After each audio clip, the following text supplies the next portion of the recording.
guys, welcome to the kick turn video. Today, tuturuan ko kayo paano mag-kick turn. Make sure na mag-like and subscribe kayo.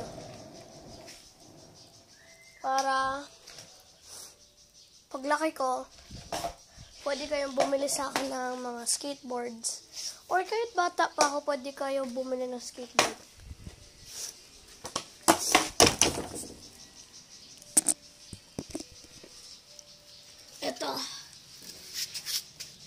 Ito ang paano mag-kick turn.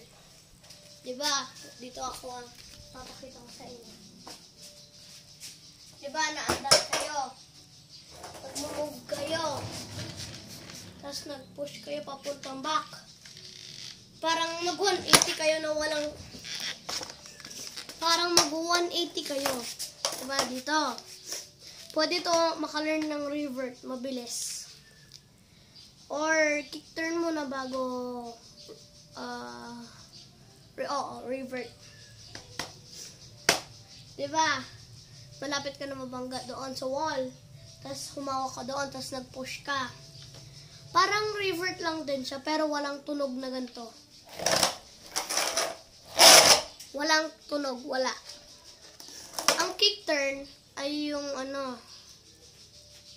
yung push ka, tapos yung skateboard mo, papunta na doon.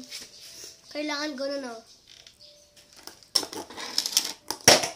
Okay? Huwag nyo igagasgas to. Parang revert lang, pero walang tunog.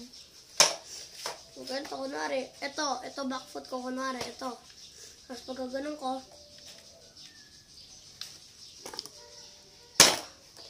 diba?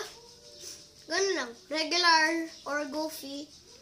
Pwede niyong pag-aralan yun agad before revert. Okay? Please like and subscribe and see you in the next video.